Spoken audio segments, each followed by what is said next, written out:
You come from a family of filmmakers. Your mother, father, and even cousins were all involved in the industry. Tell me, what was it like growing up in Ukraine, in the industry? And how do you think that's influenced the more than 30 films and the 20 television series that you've later produced? Well, I am coming from the filmmakers' family, indeed.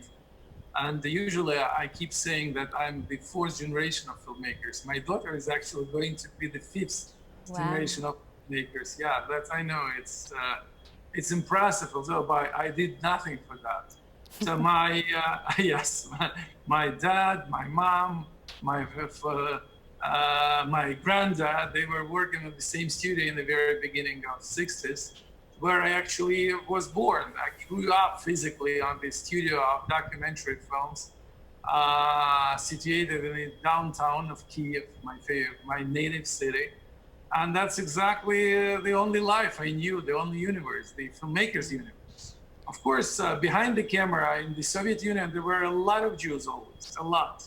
But you would hardly actually hear the word of Jew on the screen. That was alive. So practically, there were a lot of people, as most of the Russian or Soviet or Ukrainian Jews, secular families with some Jewish roots, with some understanding, I would say basic understanding of Jewish culture and Jewish religion. For example, I must admit, that first time I've entered the synagogue, I was like 25 or 26 years old. No one. There was only a tiny synagogue somewhere in one of the Kiev's districts, and not so many people went there. Just very old people, and that was considered basically as a place for old people. And I had a special feeling that when I go there, someone would definitely write me down. At least that was Soviet life, and that was not a good time to be Jewish, especially.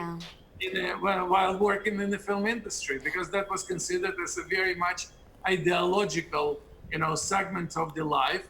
And with the ideological segment of the life, Jews were not allowed to be very active. I remember myself when I was trying to, enter the film school. I did finally. My grandfather, who was a classical documentary filmmaker, and his sister was a legendary documentary filmmaker, Astir Shu, whose portrait and photographs were hanged on the walls of the film schools in the Soviet Union. Some of your work really centers around Jewish characters and themes, which, as you said, was something that was not so common. Tell me about what your most meaningful production is. I started as a documentary filmmaker, as a director myself, and the basic idea of mine was the search of my actually identity, because that was a time of perestroika, transition between the Soviet Empire and the newborn countries practically.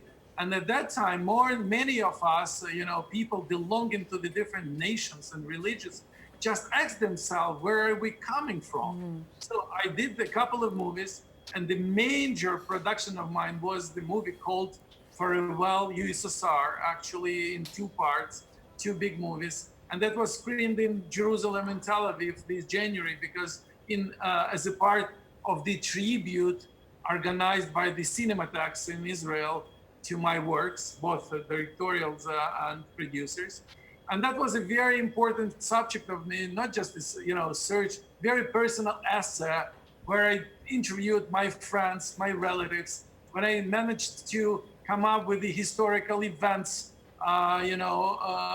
of Kiev's life, very much connected with the Jewish life. Events that were covered, I would even say hidden, intentionally hidden by the authorities before. I was trying to, remind the people on them, and I was trying to answer the major question, who am I? Am I Jewish? Of what culture, Russian culture, as we used to be. That was the most important, I would say, Jewish film for me. Amazing. So we only have a couple of minutes left, and I actually want to take us to modern day. You're a Jew living in Ukraine, and Ukraine has been in the news a lot lately because there is a very large group of 30,000 or more Hasidim who are interested in coming to Uman for Rosh Hashanah. And we know that there's a very high rate of infection and coronavirus both here in Israel and there. And it's caused an uptick in anti-Semitism. Can you talk about that? How do you feel about what's going on today? Is there a lot of anti-Semitism in Ukraine in general? Well, first of all, I must correct a bit. I'm not living in Ukraine. I'm traveling between Ukraine, Russia, and Los Angeles. I still share my time everywhere, and I work where I produce my movies, and they are very international. But I'm very often in Ukraine. Of course, that's my favorite and native city, and I know a lot about what's going on there. So first of all, to answer your question about anti-Semitism, on one side, on the state level, no anti-Semitism. The fact that we have a Jewish president at the moment, open Jewish president, the guy who actually stated that he is Jew before he started his run to presidency.